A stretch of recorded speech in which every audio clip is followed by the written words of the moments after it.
Now, why has Boris Johnson been swept up by the Omicron hysteria and halted our recovery from this perennial pandemic? Masks, hospitality crippling vaccine passports and working from home orders are all back. But this latest affront to our damaged democracy and wounded economy comes without any convincing scientific evidence to actually support it. So does Boris truly believe in the draconian restrictions he's reintroduced? Are they even remotely necessary? Well, to give her straight-talking expertise on what I'm calling Plan BS is the former Conservative Minister, Anne Widdecombe. And look, Anne, I don't want to talk about all of the BS around which Tory staff member attended a Christmas party, right? I don't want to talk about that. I want to focus on Plan B, because what my fear is, Anne, that if these sorts of restrictions are introduced this winter, aren't they going to be introduced every single winter, given that we have over 95% of the population with COVID antibodies? Oh, and why just the winter? I mean, the virus can mutate at any time. So I think you're actually being quite optimistic. God. I mean, if you actually look at the evidence, Omicron is very, very mild at the moment. Now, if Boris says, quite rightly, but it may not stay mild.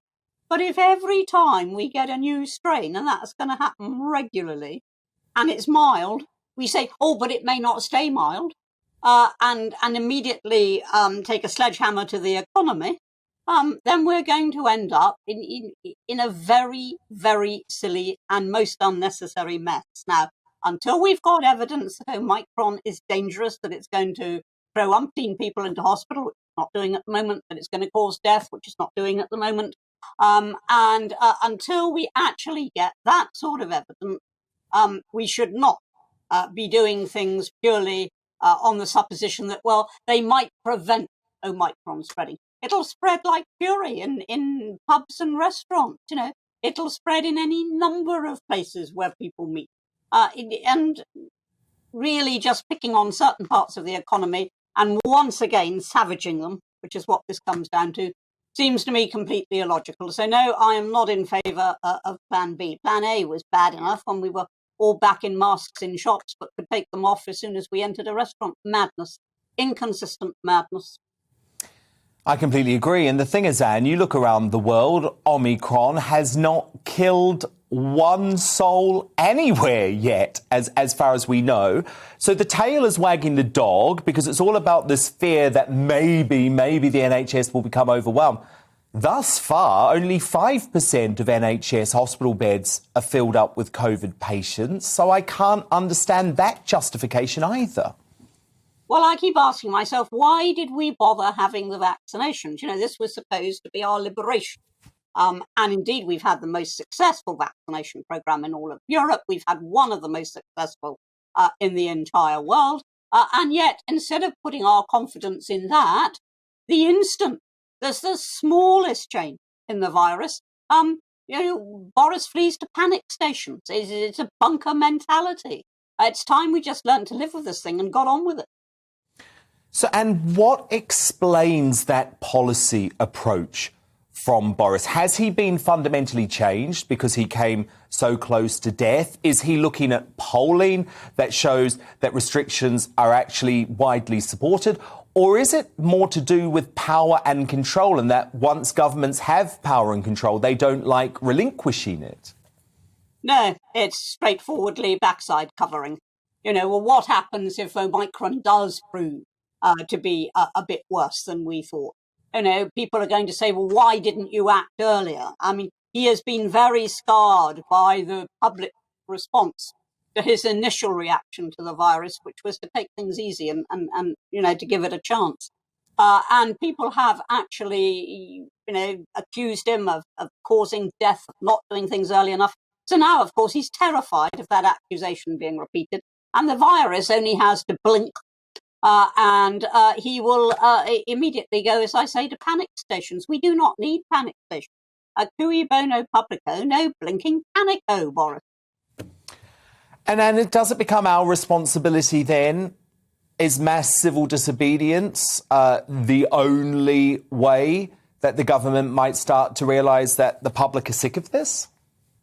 oh, this is a parliamentary democracy, and I don't particularly want to advocate breaking the law. I think people should use their own judgment within the law, as I did all through the first lockdown. I used my own judgment throughout, but it was judgment. It wasn't rashness.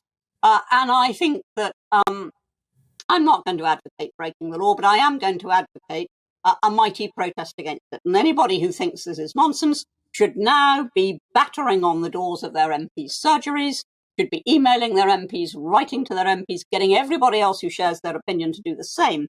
And MPs, particularly those in marginal seats, don't like it when they think the public's angry.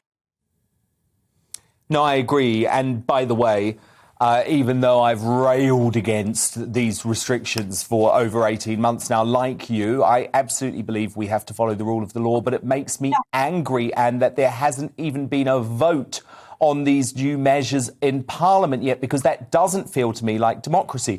So do you agree with me, Anne, that it's time for some of these freedom fighters who are hiding away behind cabinet collective responsibility? So I'm looking at Rishi Sunak, I'm looking at Liz Truss, I'm looking at Grant Shapps. Is it time for some of them to start saying, actually, there's got to be a red line and I might have to resign? Well, I think they should be saying that to Boris in private. I don't think they should be saying it in public. I do actually happen to believe in collective responsibility, because otherwise you have chaos. I mean, pretty good chaos anyway, but you have real chaos if you have government ministers speaking with different voices. So I am going to say, yes, they must observe collective responsibility in public, but in private, they should be also battering down Boris's door. Now he's just had a baby. Presumably Carrie will insist once again that he changes the nappies. So, he's got a whole lot of other stuff now on his plate. And nevertheless, I think MPs who disagree with this need to be pretty merciless. And what about this really disturbing, unexpected moment at the press conference yesterday when Boris opened up the possibility of compulsory, mandatory vaccination, which was something that no one saw coming? No, as long as there is the slightest possibility of harm, and although the numbers are small, people have died from the vaccines. They have been taken ill through seriously ill. I mean, not just flu symptoms, seriously ill from the vaccines.